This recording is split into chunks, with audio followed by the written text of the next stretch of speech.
Hello and welcome to the 12th special episode of Selah, Time to Pause, a podcast from Plexus Salvation Army, an online church in the UK.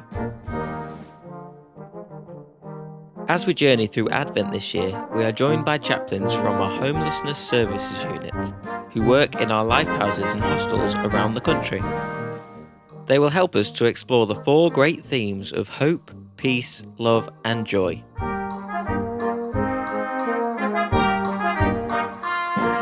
If you're listening to this on a podcasting app, I would invite you to check out our special Advent videos on our Instagram page, plexus.salvationarmy, or YouTube channel, Selah Time to Pause, and make sure you follow and subscribe so you never miss a post.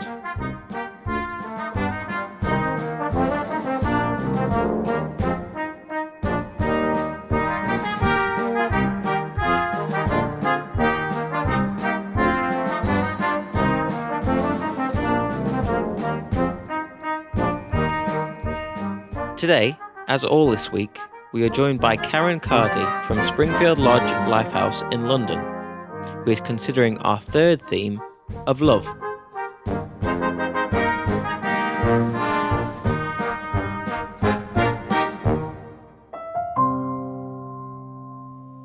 I will stop and breathe in your presence, just breathe.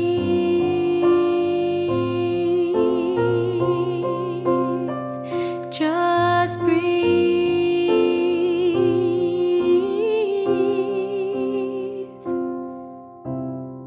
Hello, I'm Karen and I'm a Salvation Army chaplain working with homeless young people in a lifehouse and supported accommodation.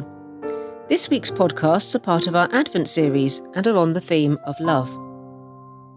Now, Christmas is Jesus' birthday, and we celebrate birthdays because we love a person and we want to make them feel special, or maybe because we want to show our appreciation for them and for their life. In our family, the birthday celebration is usually chosen by the birthday boy or the birthday girl. So, for example, because I like Italian food a lot, I might choose to go to an Italian restaurant. So the birthday person will choose to do something special that they really like, and we'll all come together as a family to show our love by doing it. I wonder, how would Jesus want us to celebrate his birthday, to show him our love? As I get older, I get increasingly dissatisfied with the way that Christmas is celebrated. Now, don't get me wrong, I enjoy a lot of it. I especially love the Christmas pudding, the mince pies, the copious amounts of chocolate, and I love to be able to chill out on the sofa at the end of Christmas Day with the Christmas special of Call the Midwife. I really do enjoy that. But as a total, it seems too much. Definitely seems too materialistic, and not really what I imagine God choosing for himself. Those who are older, my generation and above, might remember a group called the Worldwide Message Tribe. There's a song of theirs called We Take the Blame, and a line in that goes like this: even the birth of the Son of God himself is celebrated in an orgy of materialism.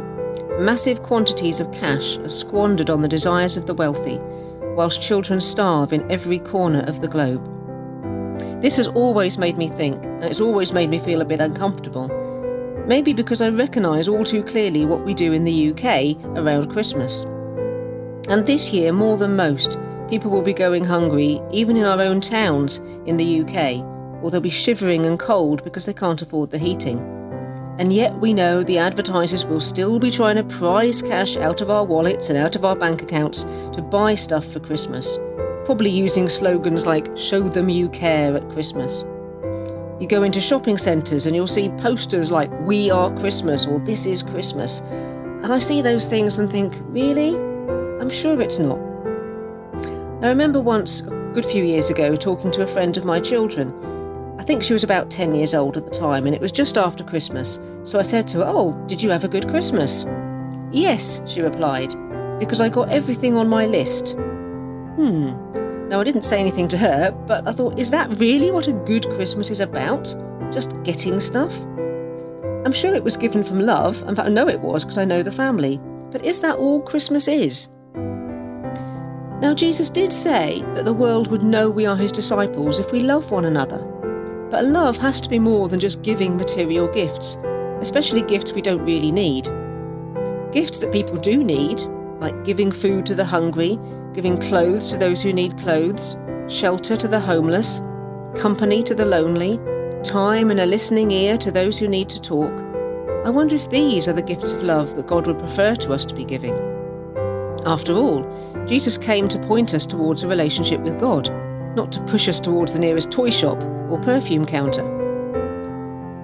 The prophet Micah, many centuries ago, wrote, "And what does the Lord require of you, but to do justice, and to love kindness, and to walk humbly with your God?"